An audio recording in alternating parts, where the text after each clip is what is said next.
Hola a todos, bienvenidos nuevamente al podcast Terror cerca de ti.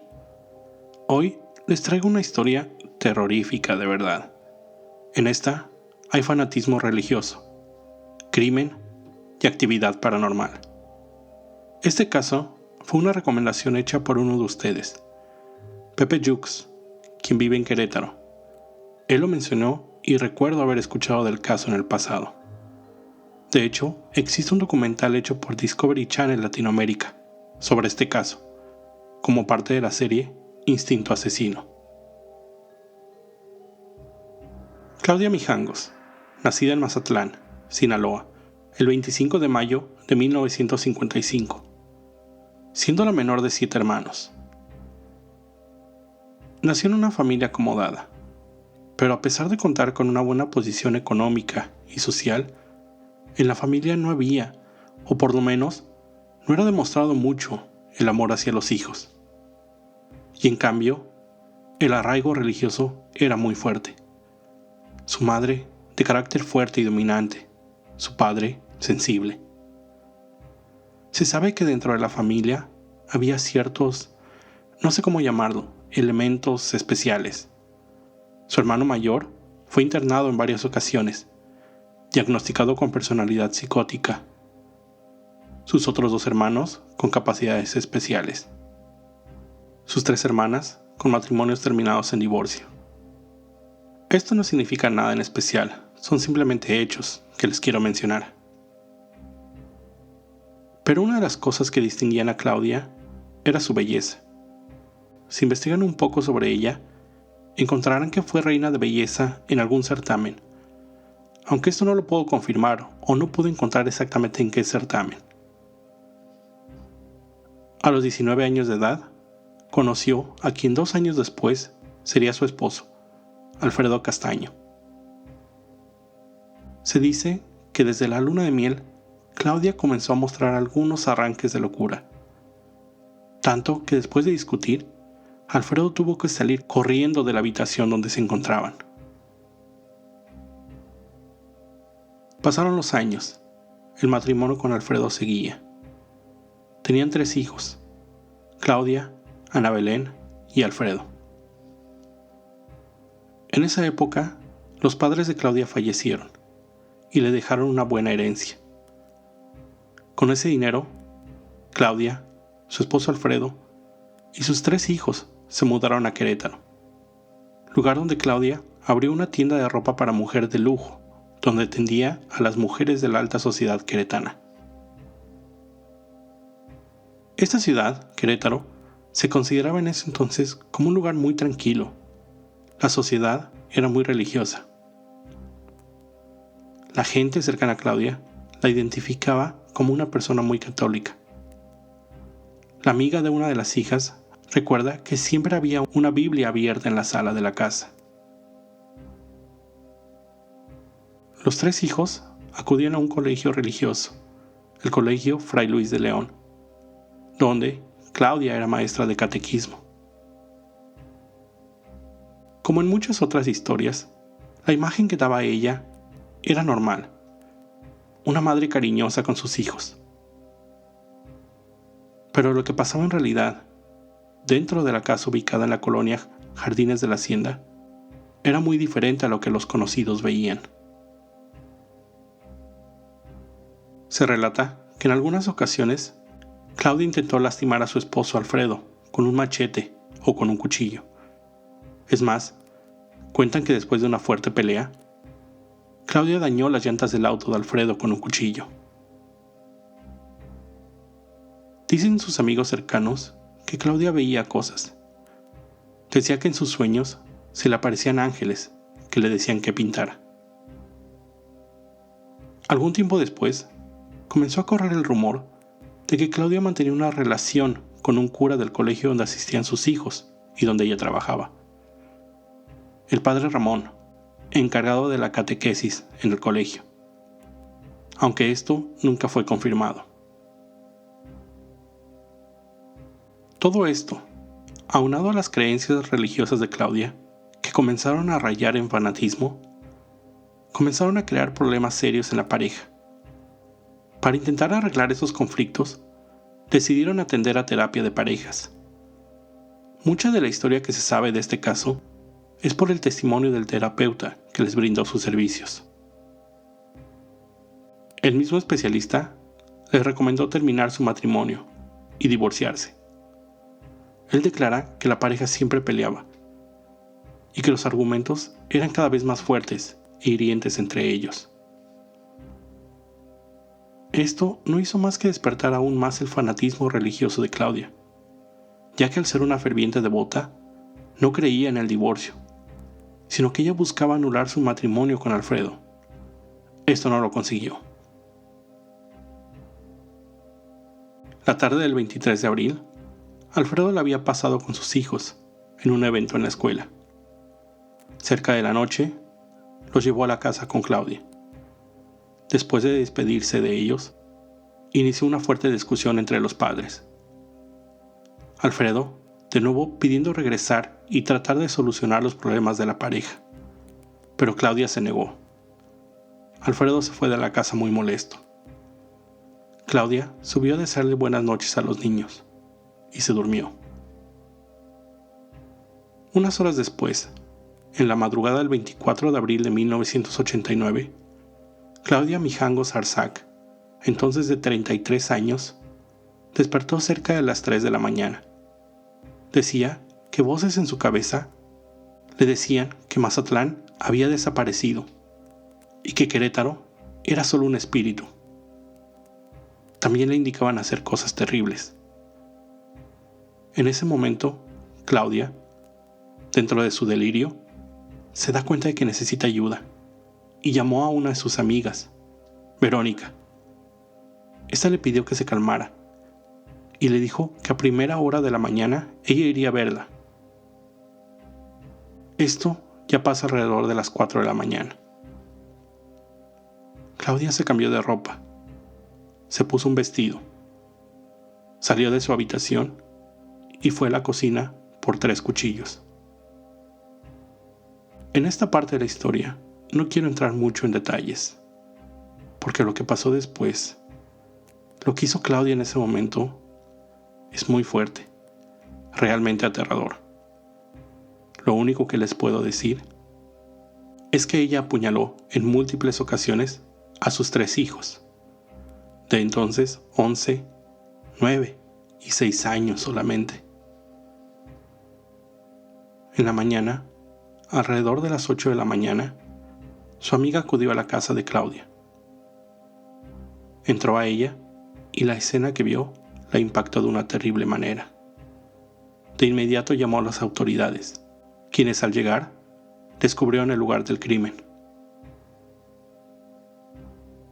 Los policías encontraron desde las escaleras hasta el pasillo que llevaba a las habitaciones llenos de sangre, los cuartos, el baño. Las autoridades calculan que había alrededor de 10 litros de sangre regada por la casa. Los cuerpos de los niños sin vida se encontraban apilados uno sobre otro en la cama de la recámara principal y tapados con un cobertor. Claudia fue encontrada junto a la cama, tendida en el piso, cubierta de sangre. Los policías en el lugar pensaron que Claudia también se encontraba muerta, pero al revisarla vieron que no era así. La primera sospecha fue que un intruso había sido el culpable. Ya que la mujer se encontraba en shock, fue llevada a un hospital para revisión. Ahí descubrieron que ella tenía heridas en sus muñecas. Durante los primeros momentos de la investigación, el primer sospechoso fue el esposo, obviamente. Al ser interrogado, él mostraba una actitud defensiva, pero al mismo tiempo declaraba que Claudia siempre había mostrado actitudes violentas hacia él. Cuando Claudia despertó, 2 días después en el hospital, se encontraba atada y sedada. Lo primero que dijo fue: «Mis hijos están dormidos. Tengo que prepararles el desayuno». Ella quería salir e irse a su casa en ese momento. Es decir, ella no recordaba lo que había pasado. Conforme la investigación se desarrolló, las autoridades concluyeron que Claudia era la culpable. Las heridas que tenían las muñecas habían sido posiblemente un intento de suicidio. Este crimen sacudió a la sociedad queretana. Los medios comenzaron a llamar a Claudia la hiena de Querétaro. Las autoridades encontraron múltiples imágenes religiosas en su casa. Una de las teorías sobre el crimen es que dentro de las alucinaciones de Claudia, ella pensaba que al asesinar a sus hijos, ella por fin podría tener una relación con el padre Ramón. Después del crimen, el padre Ramón fue transferido a otra locación. En declaraciones posteriores de Claudia, ella dijo que las voces que le hablaban le dieron instrucciones de matar a sus hijos. Después de las investigaciones y estudios realizados, Claudia fue diagnosticada con esquizofrenia y epilepsia del lóbulo temporal. Es decir, ella tenía una afectación en la parte del cerebro que controla las emociones. Ella perdía la noción de la realidad.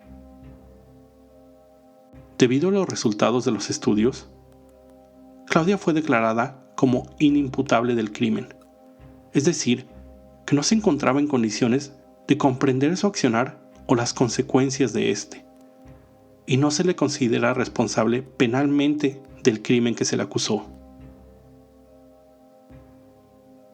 Claudia recibió una sentencia de 30 años, la máxima pena en México en ese tiempo.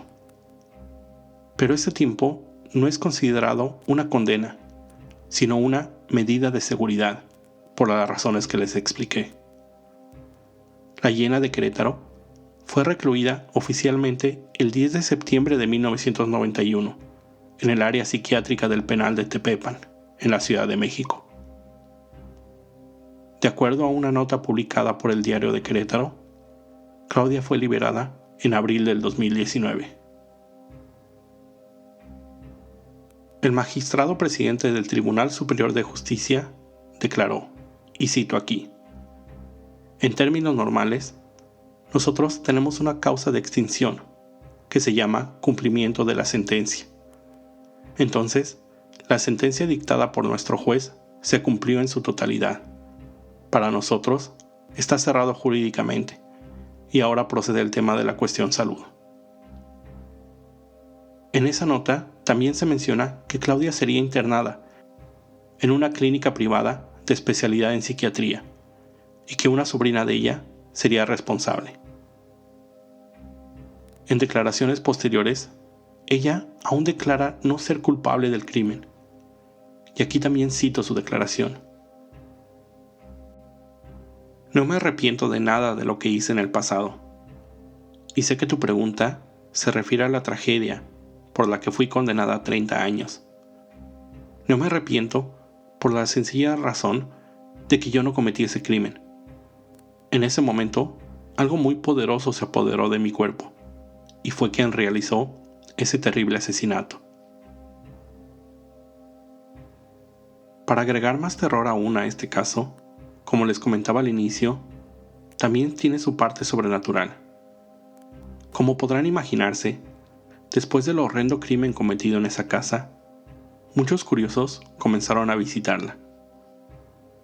Se dice que la gente ha visto sombras, los espectros de los niños que perdieron la vida ahí. Hay fotografías donde supuestamente se ven rostros de niños. Existen muchos videos sobre investigaciones realizadas en su interior.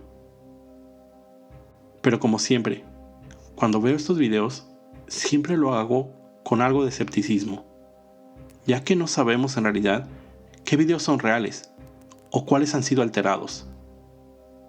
Pero, en uno de los videos que encontré, pondré el link en mi página, pueden escuchar voces o risas de niños. Se perciben sombras que se mueven. Se escuchan vidrios rompiéndose. El equipo de grabación comenzó a fallar misteriosamente en ese momento. Cuando la grabación fue revisada posteriormente, y pueden verlo esto en el video, se puede apreciar cómo algunos juguetes que los investigadores llevaron se mueven por sí solos. Una muñeca se cae, mientras una sombra se aprecia en el fondo. Para los que conozcan sobre este tipo de historias, podrán ver que hay algunas similitudes con otros casos, donde una tragedia que sucede en una casa siempre pasa alrededor de las 3 de la madrugada. De ahí la teoría de que Claudia no era la persona poseída, sino la casa es la que está habitada por alguna entidad maligna. La casa Mijangos, como se le conoce actualmente, presenta muchas muestras de vandalismo. Se encuentra abandonada, ventanas rotas, graffiti en el interior, y ha atraído a muchos curiosos a esta zona. Debido a esto, los vecinos decidieron construir un muro frente a la casa, tratando de prevenir que más gente ingresara. Con esto, llego al final de este episodio. Si tienen algún comentario sobre háganmelo llegar a través de mis redes sociales. Terror Cerca. Por el momento me despido, pero te recuerdo siempre estar alerta de tu alrededor, ya que el terror puede estar en cualquier lugar, donde menos lo esperas. El terror está cerca de ti. Cuando el miedo se convierte en terror, hay una historia que contar.